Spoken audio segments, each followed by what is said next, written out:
Welcome everybody to Extreme Power No Handling, and today we're dealing with the 2012 Jeep Wrangler Rubicon. Now this has 1010 horsepower, 875 pounds-feet of torque from a supercharged V8 engine, and the car itself weighs 4,229 pounds. It's got an all-wheel drive system and it can do 0 to 16 3.456 seconds, 0 to 106.873 seconds, going up to a top speed of 193 miles an hour. So yeah, this is one of the few Jeeps that are actually on the game. There's certainly not all that many compared to other car manufacturers, and this is one of the few that you can't actually get straight from the dealership from Jeep. You have to get it via other means. I got this via a Forza Fun event, for instance, and yeah, despite the fact that it doesn't look like the largest of SUVs, it does still weigh quite a fair bit, and yeah, that's obviously going to play a part in how this car handles and brakes.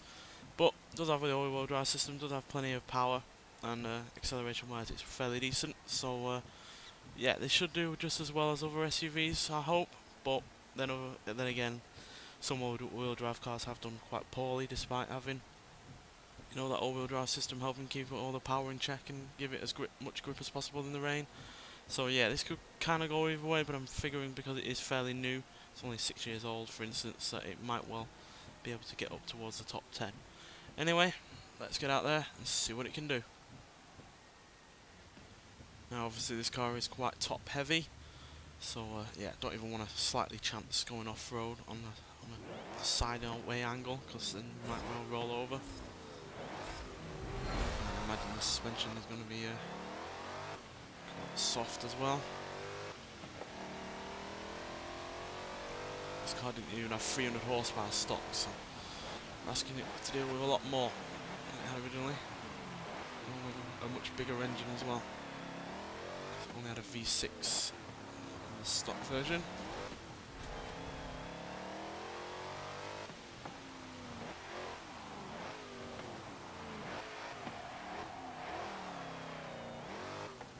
A bit of oversteer there. Oh dear, and even more there.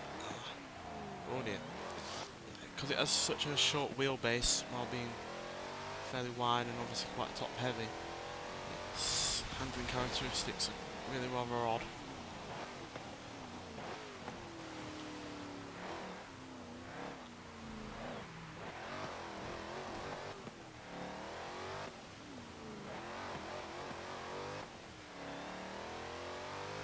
But as soon as we get onto a straight, it does have plenty of acceleration.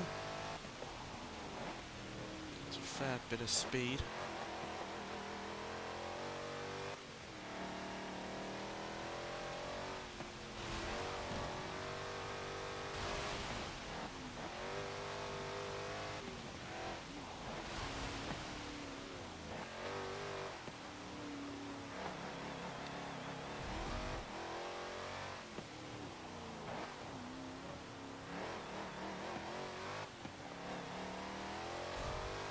It's not the best first lap time by any means at 1 minute 39.274, but hopefully we can cure the oversteer issues, at least keep it going in a straight line for a whole lap, would be helpful.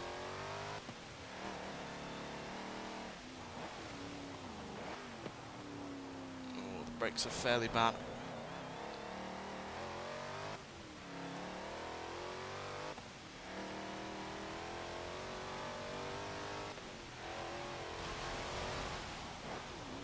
Oh dear. Oh. Just managed to survive that then.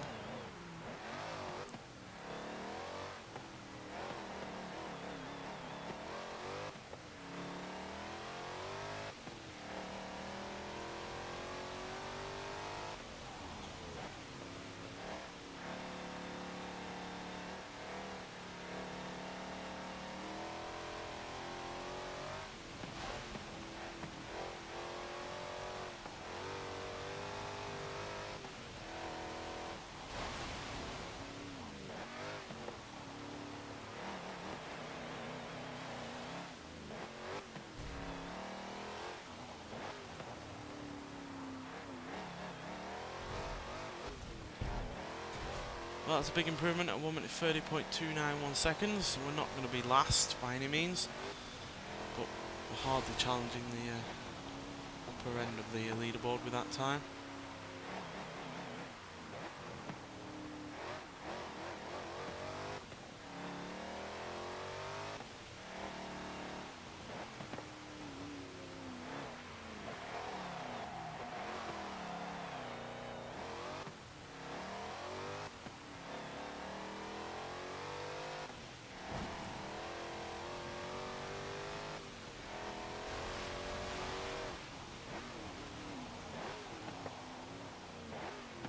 Poor brakes indeed.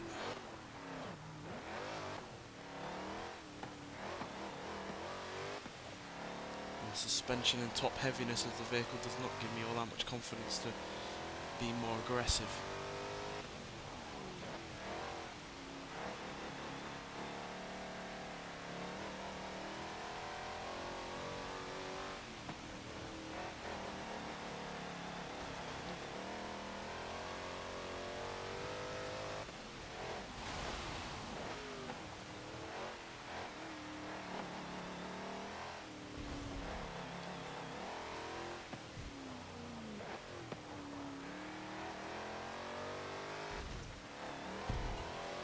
Slightly down on our previous time there. This is the Hellcat engine as well, by the way, if you're wondering what V8 supercharged engine it is.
Bit of accidental off-roading there.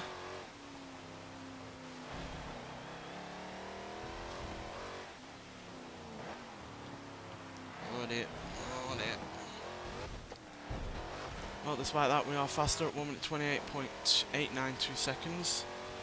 So if we can get rid of those mistakes in that lap, we should be able to go even faster.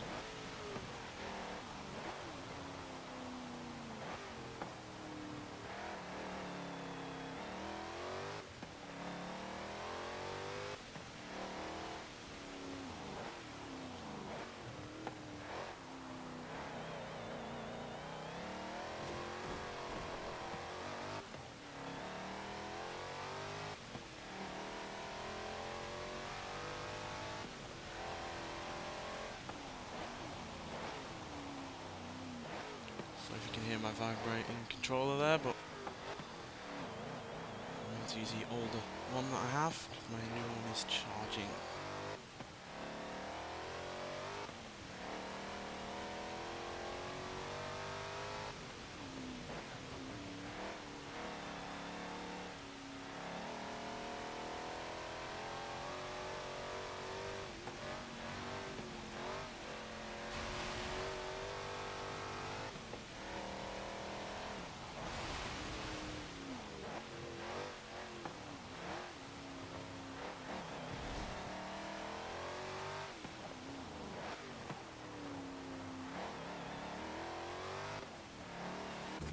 Well, no faster that time around, I don't think, but 1 minute 28.822 seconds is still fairly decent, especially for a car that has numerous amounts of flaws like this one.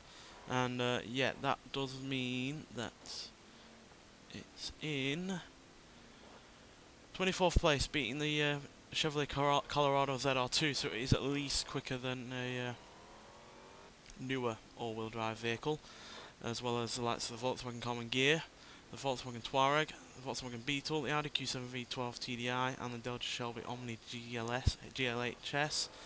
But it is slightly behind the Chevrolet Fleetline Special, despite that car having just as many problems, and the Ford Crown Victoria, Volvo XC90, and Toyota T100 Baja truck. So, yeah, by no means the worst all-wheel drive vehicle that we've had on this series, but by no means the best either. Yeah, the handling was really rather poor, especially the suspension and the top heaviness of the vehicle, and then included the fact that the brakes weren't all that good either, and the grip wasn't always there, as evidenced by the oversteer issues at times. Then yeah, it was a bit troublesome, but could have been a lot worse, evidently, by the fact that it is above several all-wheel drive vehicles, and yeah, it at least did have pretty good acceleration and speed when it was necessary. So yeah, not a bad vehicle, certainly not the worst. I do actually quite like this vehicle stock, but yeah, this amount of power in this car without any handling upgrades is asking a bit too much, quite frankly. And yeah, I imagine a simple suspension change or some new tyres would make this car a lot quicker. But that's the name of the game with this series, is all the power, no handling. Anyway, thanks for watching, and I'll see you in the next one. Bye.